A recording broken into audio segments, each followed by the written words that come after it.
இன்றைக்கி குக்கிங்கில் என்ன பார்க்க போகிறோன்னா மிளகு பொங்கல். வாங்க எப்படி செய்கிறதுன்னு பார்க்கலாம். எப்போயுமே பச்சரிசி 1 கிலோ அரிசிக்கு 1/4 கிலோ சிறுபருப்பு எடுத்துக்கணும். இப்போ நான் 1/2 கிலோ அரிசி போடுறேன். அதுக்கு எவ்வளோன்னா ஒரு 100லேருந்து ஒரு 125 கிராம் தான் அரிசி போட்டாச்சு. பருப்பு பார்த்துக்கணும்.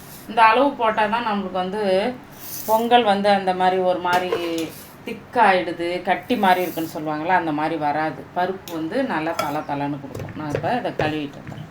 இதில் ஒரு அரிசி எடுத்தோம்னா இதில் 3 பங்கு தண்ணி ஊற்றணும்.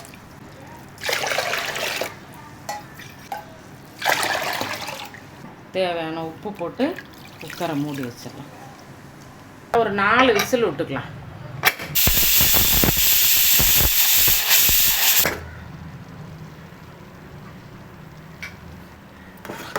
அப்புறம் நல்லா கிண்டிக்குங்க.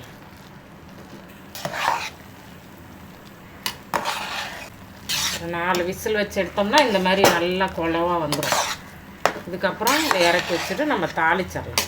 பொங்கலுக்கு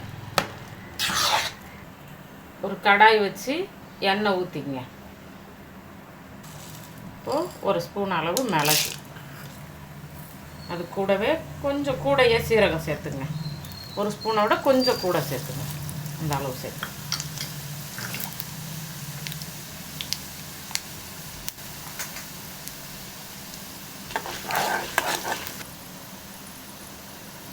கூட நம்ம ஒரு 1/2 ஸ்பூன் மிளகுத்தூள் சேர்த்துக்கலாம்.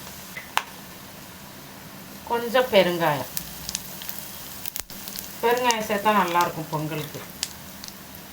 கூட கொஞ்சமாக இஞ்சி பொடியாக நறுக்கி வச்ச இஞ்சி, கொஞ்சம் கருவேப்பிலை.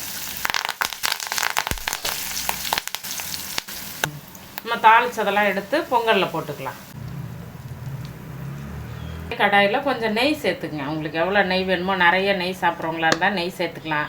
இந்த எண்ணெயில் தாளிக்காமல் நீங்கள் நெய்யிலே கூட தாளிச்சிக்கலாம். அந்த தாளித்து போடுறதெல்லாம் கொஞ்சம் நல்லா நெய் சேர்த்துட்டு அதில் கொஞ்சம் முந்திரி போட்டு பொரிச்சு போட்டுக்கலாம்.